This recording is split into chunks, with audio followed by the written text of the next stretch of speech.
Good afternoon, and thank you for joining me. My name is Christiana Papadopoulos, and I'm the Investor Relations Manager for Sierra Metals. We are a dual-listed company, listed on the TSX with stock ticker SMT, as well as the New York Stock Exchange American with stock ticker SMTS, and we also trade on the Lima Stock Exchange. We are a diversified producer of 5 different metals concentrates, that being copper, zinc, lead, and precious metals byproducts, silver and gold. We're also at our Bolivar mine in Mexico in the process of completing engineering studies to add an iron ore plant that will produce up to 500,000 tons annually of magnetite concentrate. We have 3 producing mines. Our flagship asset and our largest asset is the Yauricocha Mine located in Peru, where we produce all 5 metals. The other 2 are located in Mexico, with Bolivar as our copper mine, primarily copper with a little bit of gold and silver byproducts, as well as the Kusi Mine, which is our smallest mine, also located in Peru, where we produce mostly silver. On the side here, you can see our trailing 12-month revenue pie chart with copper in the lead at 35%, followed by zinc at 26%, silver at 24%, lead at 10%, and gold at 5%. Last year we came out of our strategic review with the goal of seeking maximum value for our shareholders through value-enhancing opportunities available within our current asset portfolio and extensive resource base. Our focus is now on increasing and growing the production of metals expected to feed into the global infrastructure supply demands and the energy revolution, specifically copper and steelmaking products, zinc and iron ore. While we are open to M&A opportunities, partnerships, and joint ventures in the future, for now we remain currently focused on the organic growth of our company. This slide summarizes the growth plan for our staged increases to take our production to 15,500 tons per day by 2027 and beyond. In delivering value from our current assets and our extensive resource base, we highlight 4 pillars that we are focused on following our strategic review. They are strengthening our current portfolio, and that involves creating efficiencies as well as a very intense review of all processes. Exploration, which we are able to reinitiate as we regain normal operations. Project development, including careful consideration of growth projects as our production comes back to normal levels. And finally, a focus on ESG. To support our plans for staged increases, we have an aggressive drilling campaign planned for 80,000 meters, not only to replace resources, but to convert resources to the measured category and allow for increased certainty in our mining planning going forward. In 2020, we added 28.8 million tons of resources, totaling 27.6 million at Yauricocha, 41 million at Bolivar, and 10.2 million at Kusi. With PEAs completed to examine increased production at all 3 mines, the next step is to conduct studies to further define our growth plan. In addition to near mine exploration opportunities, we have very large land packages across all 3 mines, totaling over 60,000 hectares of potential greenfield opportunities in both Peru and Mexico. And here we have a snapshot of our growth potential in Mexico with over 90,000 hectares in mining concessions currently owned by Sierra. And our 4th pillar, which we are now focused on developing, is that of ESG. We plan to publish our inaugural sustainable report by the end of 2022, which will include the implementation of an environmental management system and a health and safety management system. And we'll continue to work with our local communities and around each of our mine projects on local infrastructure, farming, social development, education, and medical needs. As well, we have an increased focus on disclosure in accordance with SASB and GRI standards. 2021 proved to be a difficult year for Sierra. In August, production guidance was revised for the year as COVID-related issues continued to impact operations from staffing, mine development, drilling, maintenance and replacement of equipment, and exploration drilling. As a result, we were forced to focus on already developed areas of the mines where we can meet our throughput targets, but with lower grades. This impacted our copper equivalent production for the year. In November, guidance was revised yet again. At all three mines have continued to face these challenges from COVID, as well as additional operational challenges. We finished off the year with 90 million copper equivalent pounds of production, a 24% decrease from 2020. As we work to overcome the backlog of drilling and mine development, particularly at Bolivar from last year, we have projected improvements on a quarterly basis due to the full turnaround program currently in place. This includes an aggressive drilling program, as I mentioned, additional mine development and infrastructure improvements, as well as a full review of all processes.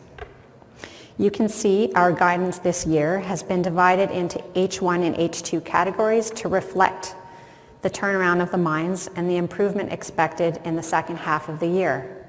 Our consolidated Q1 production of 15.9 million copper equivalent pounds is on track with our H1 guidance. You can also see our cash costs and all-in sustaining cost guidance, which we have some increased prices, and that just continues from last year where we experienced higher operational costs, especially with lower throughput. Our 2022 CapEx guidance is at 69 million, mostly comprised of sustaining CapEx, which is 41 million. And then our EBITDA guidance for the year is between 90 and 105 million. And once we start to generate a steady EBITDA, we look forward to being able to fund some of our growth projects.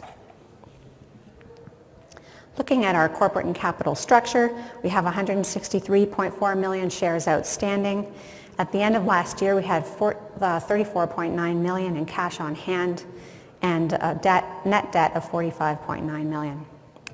Our significant shareholders include Arias Resource Capital, a private equity fund with 27% ownership, Leon Cooperman and Omega Advisors at 8%, some Peruvian pension funds between 6 and 8%, BlackRock at 6%, Invesco at 4%, and West Family Offices at 4%. You can see our 52-week share price performance reflects the volatile year that we had, with a downward trend after a very long delay in our strategic review and the poor production performance in the second half of the year. Our research coverage includes CIBC, Stonegate, H.C. Wainwright, Noble Capital, and Jefferies. Looking at our financial position, at the end of 2021, we finished off strongly considering the challenges that we experienced, but results were supported mostly by strong metal prices. Our outstanding share count hasn't changed much over the years, and that's due to the fact that we haven't had an equity issuance since 2011 when we purchased the Yauricocha Mine. Our revenue at the end of 2021 was 272 million, with a net loss of 27.4 million, adjusted EBITDA of 104.7 million. We had a CapEx of 71.8 million, and after some debt obligations, we finished off the year, as I said, at 34.9 million. The next part of the presentation just delves a little bit into each of our projects. This is the Yauricocha Mine, located at 15,000 feet elevation in the Andes Mountains. The mine has been in operation since 1948 and continues to grow. Since we purchased the mine in 2011, you can see the central mine circled there. That was where it was historically mined. We've since, in the short time that we've owned it, added these other zones, the Cuye, Mascota, Esperanza, and Escondida zones, all within very close proximity to the mine operations. We have 82% ownership at Yauricocha. The other 10%, part of that 18%, 10% is owned by the Gubens family from whom we purchased the mine, and then another 8% which is widely traded on the Lima Stock Exchange. The land size at Yauricocha is 18,000 hectares, and I like to put that in context for my audience. Usually I refer to Central Park, and that's 53 times the size of Central Park, just to give you some grasp of the size. And we have a mill capacity there of 3,600 tons per day. Halfway through last year, we obtained a permit to increase our production rate at Yauricocha by 20%, and that's where we have our 3,600 tons per day. We now await a further environmental permit that will allow us to mine at depth where we know we have higher grades. This will take until late 2023 to obtain, so in the meantime we continue to mine from low-grade areas to meet our throughput targets, which in 2021 impacted copper equivalent pounds sold. Looking at the first quarter, production was impacted by COVID-19 as we had substantial shortages in mine and service personnel during the first 2 months of the year. And you can see our copper equivalent pounds there for Q1 at 29 million. We do expect to make up for the lost production in the coming quarters, and we do have a drilling campaign in place to identify new mineable areas in permitted areas of the mine. Our financial summary, revenue of 180 million last year, which again was supported by very high metals prices. Our cash costs and all-in sustaining costs were higher, and that's mostly attributed to higher operating costs, as well as the 21% decrease in copper equivalent pounds. This is a cross-section of the Yauricocha mine. You can see all the different zones I talked about that have been added since Sierra's ownership. There's the Cuye, Mascota. They all look like veins coming from the surface and sort of merging down at depth. There's Cachi, Esperanza. We now have some lateral ongoing exploration between the Esperanza and Cachi zones. And you can also see some future growth potential at depth. One of the major projects which we completed, I'd say about 3 years ago now, was a tunnel at the 720 level, which joins the mine, essentially taking the surface down 720 meters depth and reducing hoisting times for all the ore that's at lower levels. It goes on a locomotive and essentially gets taken right out the side of the mountain right to the mill. Other ongoing larger growth projects that we have at the mine include the sinking of the Yauricocha shaft as well as a tailings dam expansion. Excuse me. As I mentioned, Yauricocha is a very large land package with 180,000 hectares with a current focus on brownfield exploration. And we have close to 100 other high-value target areas in the surrounding near-mine areas that along the Yauricocha and the Chanta Fault that we can explore. This is the Bolivar Mine in Mexico, a very different terrain, quite rugged. It's very remote. And this is our copper mine. We have 100% ownership, again a very large land package of over 15,000 hectares. Our current mill capacity is 5,000 tons per day. Bolivar production suffered most in 2021. With little infill drilling that had been completed over the past 2 years, this resulted in mining taking place from low areas where we had low certainty of the grades. This combined with COVID impacting staffing, development fell behind. By the end of 2021, we had a serious backlog of drilling and mine development. And because of the remote nature of the mine, we also had high staff turnover during COVID. All this took place in a time when we in fact had planned to increase the throughput to 5,000 tons per day. So it was difficult, and you can see here the resources table. We have no resources in the measured category. So that is where some of the uncertainty in grades came. So we had to continue mining, but we were just not certain of what we were going to be extracting at times. So we have a full turnaround program in place now. And in terms of mining, we're focused on scale, so gradually ramping up production to 5,000 tons a day by the end of this year, and installing a mill that we already have that was going to be used for our Kusi Mine. So it's a low capex expansion option, and that will take production up even further to 6,000 tons per day early next year. Our turnaround program involves also getting the right management team in place to oversee that intense infill drilling program, which will improve the quality of our estimations and upgrade more of our resources to the measured category.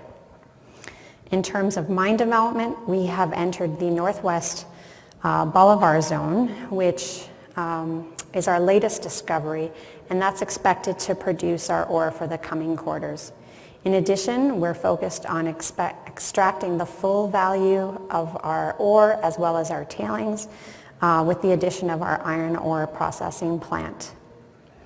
The turnaround program continues at Bolivar with an improvement expected, as I mentioned, on a quarterly basis. You can see our 3-month numbers there, which actually were just press released yesterday, so it's fairly new information. Our production at Bolivar has reduced substantially in the first quarter to 2,144 tons per day. But with the 50% decrease also in Q1 of 2021, you can see our revenue fell as well.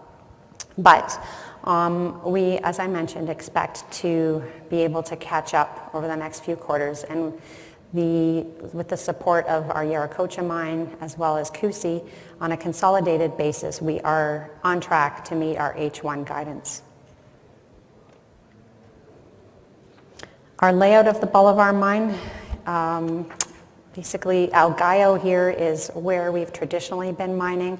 As I mentioned, we are now entering the Bolivar Northwest zone, and the Cieneguita zone just located above that is also relatively a new discovery. And similar to Yauricocha, we're adding a tunnel to connect the mine underground to the mill and improve efficiencies as well as lower haulage costs. And finally, our Kusi Mine, which is our smallest mine, again, a very different terrain. Here we are surrounded by almond farmers, and we're very close to Chihuahua City.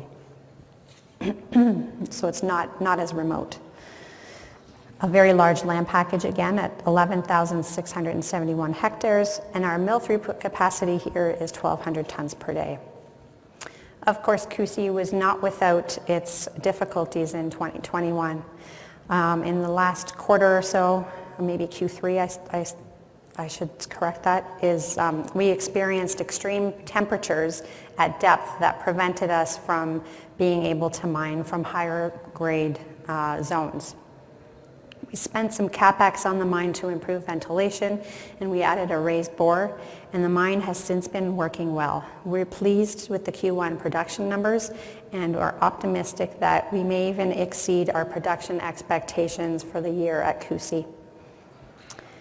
Our revenue in 2021 here, you can see the breakdown of 26 million. So we are improving on that front. Okay, thank you. Our net income, or sorry, a net loss of 4.7 million. And then cash costs and cash costs were fairly in line with 2020, but all-in sustaining costs were a little higher due to mostly to treatment and refining charges. Finally, why invest? Why invest in Sierra Metals? We are a diversified asset base with exposure to 5 different metals, and we're adding yet another revenue stream with the addition of the iron ore plant. We have strong organic brownfield and greenfield growth potential with our large land packages. We work in well-established mining jurisdictions, so Peru and Mexico are both very dependent on the mining industry for their programs and their economy. We have an experienced management team. We have a solid financial position, although the next 2 years will be rough for us as we wait for our permit at Yauricocha and we get back on track at Bolivar. But with our operational track record, as well as the support of strong metals prices, we are optimistic about the future of the company. And that's it. Thank you.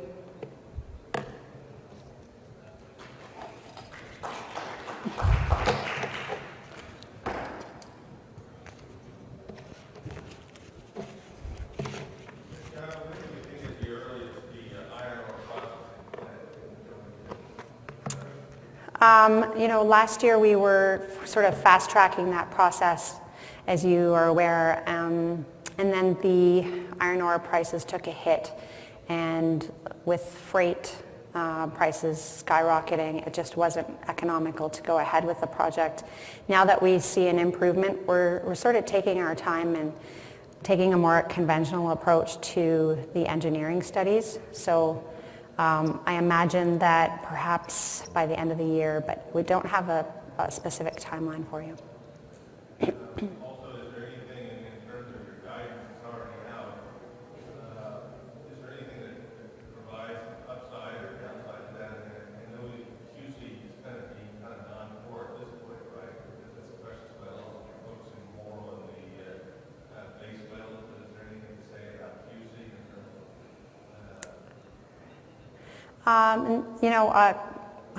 with Kusi performing as it is and the steady sort of rate, the steady metals price for silver, I think it's just an added bonus at this point. We're really relying on the company as a whole to get to our consolidated numbers, and if Kusi can help out right now and has a future where we can develop it further, I think they'll certainly look at that. I know that we were looking at it as a non-core asset, but there is the potential that we could keep Kusi and make that a higher contributor. Okay, and then also just that you recently declared a dividend. It's new to the company. What was your perception from investors, and how are you thinking about kind of return of capital now? I think our priority is to turn the production and around and hit our EBITDA numbers so that we can focus on other value enhancing opportunities. I think down the road that could be revisited again, but at this point it's just more of a, it was something that we put in place when the company was strong, and I think right now it's not an option to at least definitively say that we have a plan in place for return of capital. And then just lastly on that environmental permit, I know that kind of your forecast for Bolivar and Cusi were expected to show increase in 2022 versus last year. Yauricocha was impacted by those lower grades, against the higher years. So what exactly needs to happen to get that permit? Is there any opportunity to get it earlier than by the end of 2023? Unfortunately, there are no shortcuts with the permitting process. We are sort of going by the book, and we're told that that's the timing on it. What needs to happen, essentially it's an environmental permit because there's underground water involved, so it's just a much longer process. But with every other permit we've obtained, it seems to have, it's been a successful process. It's just we have to put the time commitment into it. Thank you.